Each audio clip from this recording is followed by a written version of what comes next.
Everybody, it's Corey with the Good Earth Travel Company. My girlfriend and her family are all out in Estes, Colorado, doing some fly fishing and hiking. I'm going to go out there for 4 days to visit them. We're going to go to the Breckenridge area and do some fly fishing, and we're also going to go climb Quandary Peak out around Keystone.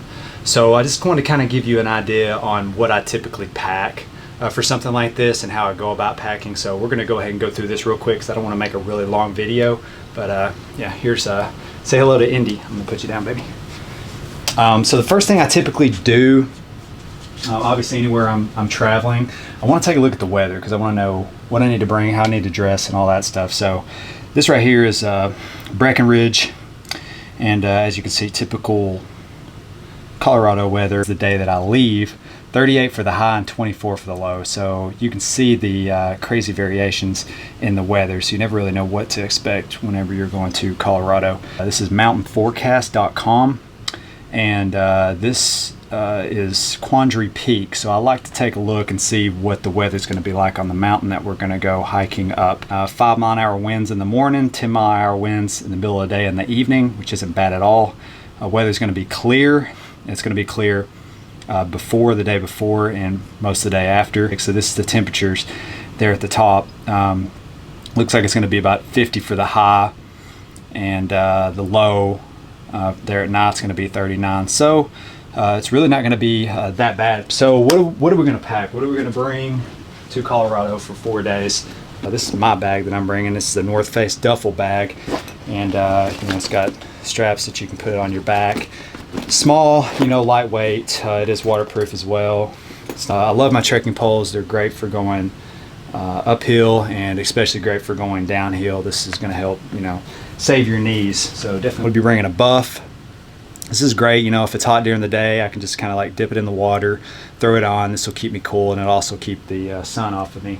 Next, I've got my Ghost Whisperer Mountain Hardwear Ghost Whisperer down jacket. This is a good jacket. It's lightweight. It's very compactable. This is going to be good, especially for those temperatures I was talking about in the 50s and 40s.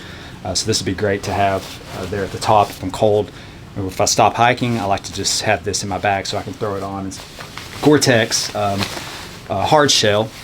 So this is the Gore-Tex is after a while Gore-Tex starts to wear down, so you know the water resistance, you kind of start to lose some of that. So after a while you kind of have to treat it again, treat the material so it stays a lot more water resistant. Also great for keeping the wind off of you.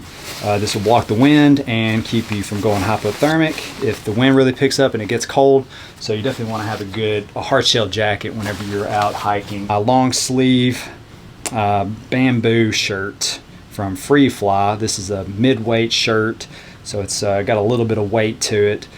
It's UPF 50. It's got these little thumb holes here, which I love on shirts, and it's also got a hood, and this will keep the sun off of you. Also, bamboo doesn't stink as bad, so with like the polyester shirt I'll show you that I'm bringing as well, it's UPF 50. It's polyester, so after you wear it about a day, it's going to start stinking. Bamboo and merino wool are really good. You can wear it for a day, 2-3 days, and it not really have much of a stink. These are my hiking pants. These are cool pants. They're lightweight, polyester material. They dry out quick, so really good to have. Bringing a pair of pants. Be bringing a t-shirt.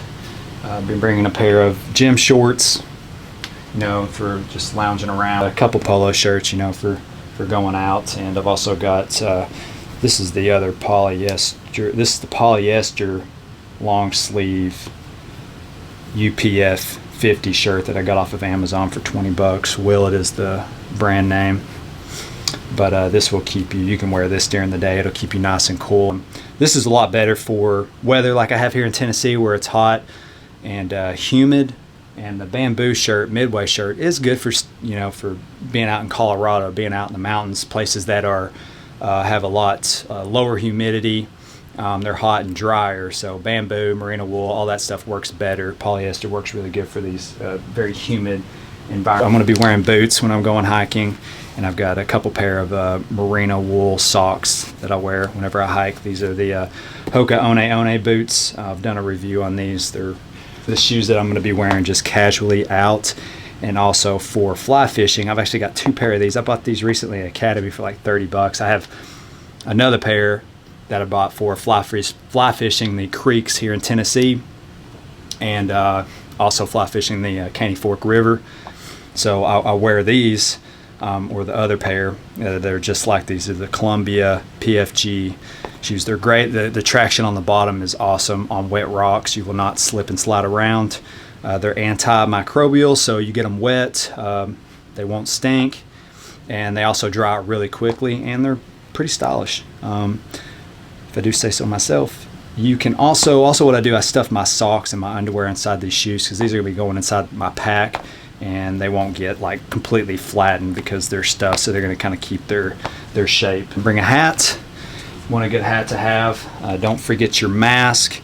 Got to have a mask on the plane at all times, in the airport, and not only when you're going places.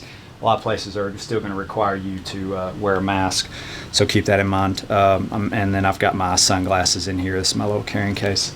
So I bought this for like $10. This is TSA approved. You can fit so much more stuff in this thing. It's so much bigger than a Ziploc bag. This is some of the mosquito spray. So you're still going time of year where it's hot enough to where there's still going to be a lot of bugs, a lot of mosquitoes. I like to use picaridin insect repellent. It's a lotion. It doesn't smell. It keeps mosquitoes and ticks off of you for up to 14 hours, and it's a lot less toxic than DEET. But DEET will pretty much work. I mean, this is 40% DEET. This is going to keep everything away. The bad part about DEET is really toxic, and if you get it on any of your stuff, any of your gear, or if it leaks out, it will eat through your gear. So I mean, it's like, this just isn't stuff that I necessarily want to put on my skin if it's eating through plastic and everything else.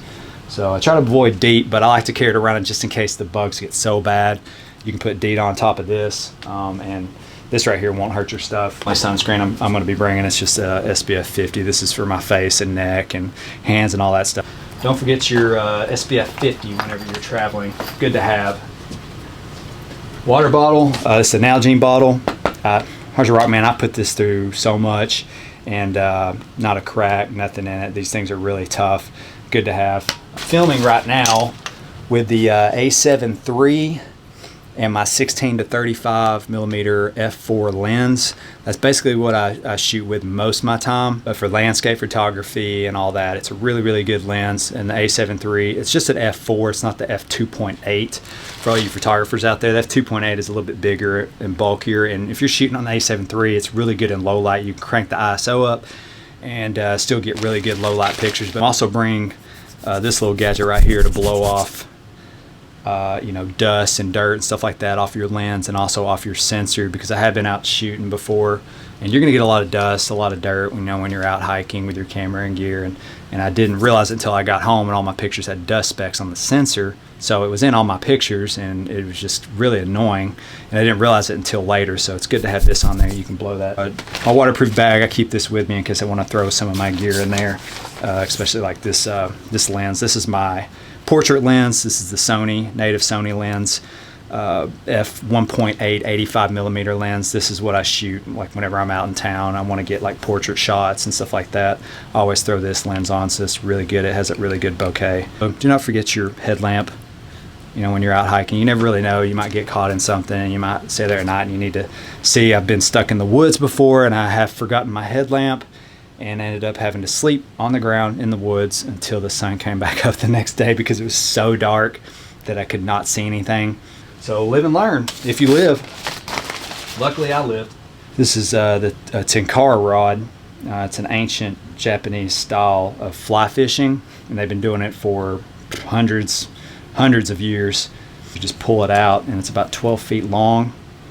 So it goes out about 12 feet, and this is your fly line, and then you attach tippet to it, and then you can attach your flies to the end of it, and you basically just use it, without having to reel things in. It's just one long line.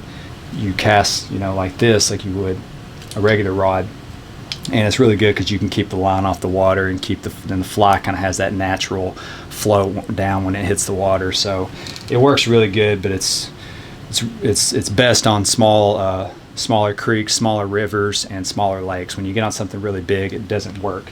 Pretty little flies in here, and if I can't catch a trout off of all of this stuff, then I probably shouldn't be out fly fishing, but hopefully we'll be able to catch something with this. But it's neat with the tenkara style type fishing, and the Japanese people when they fish, they keep it very simplistic. Yeah, I think that covers everything.